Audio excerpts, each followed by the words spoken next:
Hi, in this video I'm going to be taking you through the mixing, mastering, and recording of my song Sunny the Raincloud. I hope that you'll find this video informative and potentially a bit useful. So to start off with the intro. The drums have a lot going on with them. Most of it I'm not using, but there's overheads that kick in, kick out.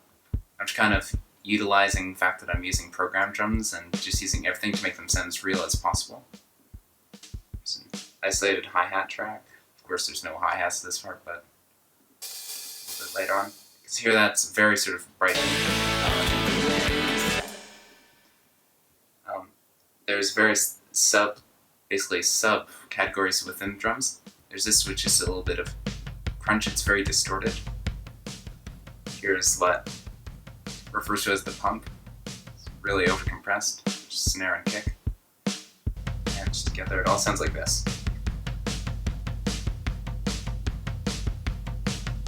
So that's going on at the same time as the bass part.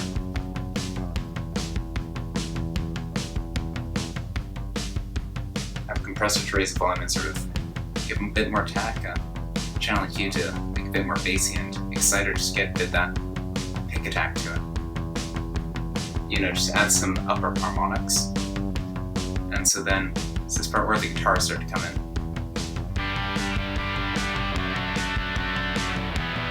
All the guitars have almost all the low end cut from.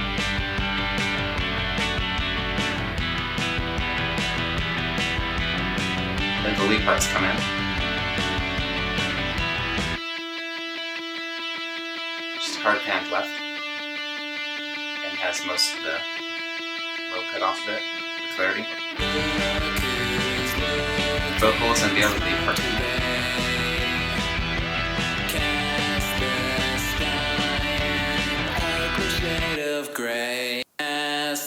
Vocals have a lot of stuff going on. It's just them with nothing on. Then a bit of reverb and delay. De-esser, bit of EQ. Raincloud. Some compressors. There's a little harmony here. And the sort of C section, I guess. There's the intro, which is the A section, B section, and there's also the C section here. The snare comes in. It's very dry sounding.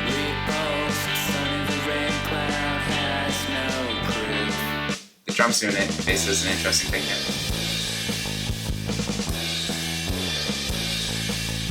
Bass is not just playing groove, it's picking some upper notes that sort of propel the groove a little bit.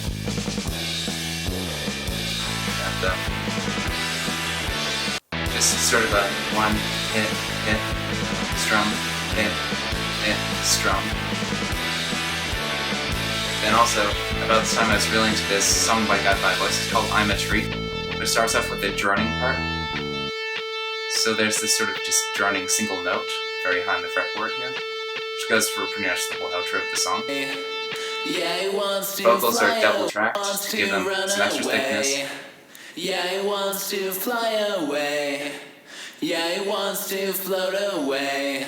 Then after this part goes into the little sort of the outro, I guess you'd call it. Sort of technically breaks key, but it kind of works, I guess.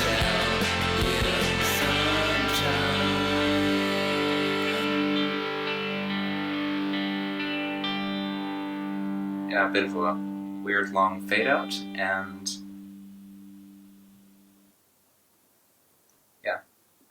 Some things that I like to point out here is that vocals go from the double tracked to harmonies here. And melt with play the guitar along with it. I'm sure that it'll tell you sometime.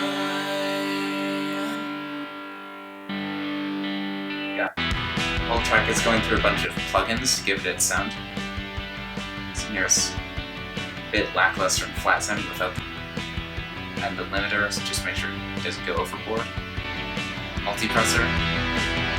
like sort of like the Goliath plugin. I think it's meant to be some sort of drum thing, but it just the sort of mixture of wet and dry, and the light input drive, and the slight grid, almost sort of tube grid it gives, really works well with the sound of the song. So just a little bit of EQ, then just a little bit of stuff to measure level. Yeah. This song is very interesting in that it's actually split into just, I guess, 1, 2, 3, 4, 5. I guess 5 different parts. There's the instrumental intro where it slowly builds up instrument by instrument. Then there's the, I guess I would call it the verse. Then the sort of pre-chorus, I guess. Then the "and he wants to run away" part, which is the, I would consider that the chorus, I guess. And then after that there's a little sort of outro thing. So it's kind of just like a song cycle, but with only one part of each, which gives it this sort of, I don't know, it just makes you kind of want to listen to it again. That's what I figure. There's many parts of it that wouldn't sound the same or as good without all the sort of processing that's on it. Instead, this is just the bass, clean, kind of interesting. Just need to have more stuff going on there. Even just the guitars, a bit of compressor and EQ going on. It's pretty minor, but it definitely helps.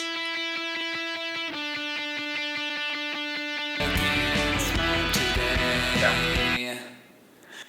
One thing that's a really good trick when mixing vocals is that it's good to add reverb and delay to it. If not, it just sounds a bit too dry. This is it without any of them. But you notice once I add them in, like I did there, it just gives it a more, it fits into the track better. It's like adding a little bit of grit to a bass sound, which I didn't do in this because it didn't really need it. But things like adding a little bit of delay or reverb to a vocal, or adding a little bit of distortion to a bass can really make it work and fit into the track. Every instrument has its own like sonic pocket that it's sitting in, and I've EQ'd and made sure that none of them like sort of fall out of their places. And that's what took like a relatively simple, just a strummy acoustic song into the full song that you can hear.